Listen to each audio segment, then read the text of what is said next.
Hello, I'm Judy Vitale, your astrologer with ReadTheStars.com. This is your weekly horoscopes at work forecast for January 18th through 24th, 2016. And it's going to be an eventful week. It's not going to be a bad eventful week, but it's going to be very exciting. Lots of things going on up there in the sky. The features are going to be the full moon that's going to take place on Saturday. We have the sun moving into Aquarius and also a couple of little celestial events that you'll want to pay attention to. So listen up. On Monday, the moon will be in Taurus. That means when we start the work week, we're going to have to take it a little bit slowly. Do not try to change anybody's minds while the moon is in Taurus. It's sort of a futile exercise. We'll also have Venus in a square to Jupiter on Monday, which will bring out the best in people in some ways. It happens like really like at midnight, but people will be in that mood. And then we have Mars trine Neptune. This can be very nice for those of us who are involved in creative endeavors, but the creativity can get a little bit extreme sometimes. And people may apply the license of creativity to the business world where they're saying things and making promises that they actually have no intention of keeping. So be very careful about what you agree to on Monday. On Tuesday, the moon will be void, of course, in the middle of the night, and that's pretty much the way that it goes for those of us in the Eastern time zone for this week, so that's cool. We don't have those periods to deal with. And then the moon is going to move into Gemini, and this will make everybody a lot more communicative, except don't forget we still have Mercury retrograde. That will be going on. This is the last week, so you can celebrate that fact. On Wednesday, the sun moves into Aquarius. Hey, it's the middle of winter now. We're making progress, almost getting towards spring. So for those of us, again, who are dealing with the winter weather, that's sort of good news. With the sun in Aquarius, people are going to become more focused on group activities and those team building exercises that everybody talks about and the ones they made the resolutions about at the beginning of the year. The work's going to start on them now.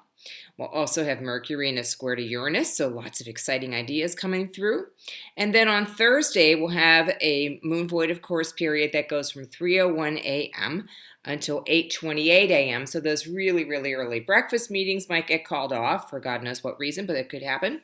And then you're also going to have the moon opposite Venus and trine to Neptune. Not bad. This is very good for interpersonal relationships.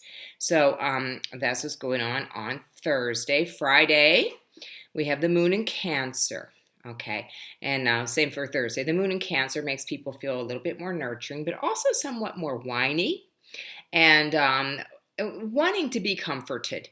So if you get a call from a customer, that's really all they want. They want to know that you care about them. So whether it involves listening to their woes or just giving them that one little thing they're asking for, it can really pay off to do that because people get cranky and then they do things like, give you bad reviews and call your supervisor and all that kind of stuff and cause all kinds of problems. We don't want that to happen either. Okay, so the other thing that's going on Friday, we have Mercury in a conjunction with Pluto. So powerful thinking, powerful thoughts. And then also people getting very hyped up about the full moon, which will occur on Saturday night. The full moon is going to take place after another little void of course period, and that's going to go a little bit longer on Saturday. So from 1:21 a.m. to 2:21 p.m., the moon will be void of course in Cancer. But then it'll go into Leo. While it is void, of course, you want to avoid making major purchases. So if you're doing any shopping on Saturday, try to wait until after 2:21 p.m. Eastern time in order to make the purchase. You can look around, but don't, pull the trigger, as they say, until then. Venus is also going to move into Capricorn. So people's interpersonal dealings will be less about having fun and more about getting serious and bringing people together and also seeing the beauty in practical action. So I think that'll be a good thing for all of us. And then that full moon in Leo is really going to bring out the best in all of us. It's going to make us feel like really sharing our feelings and our desires and our hopes and our dreams. And this is a really good day also to get a reading. So if you'd like to see me, I'm going to be working that day. We'll talk about that in a minute. On Sunday, we still have the moon in Leo. There are no void, of course, events until later in the evening. I would say pretty much for you football people, and I'm one of them. The games are probably going to turn out pretty much the way that we think they're going to turn out. No surprises. We have a trine to Saturn and a trine to Uranus. So lots of action, but also lots of structure, organization, and discipline. This applies to your work activities as well. And you will be wanting to put yourself together and get ready for Monday, because Monday evening, the Mercury retrograde period will end. And we'll talk more about that next week, okay?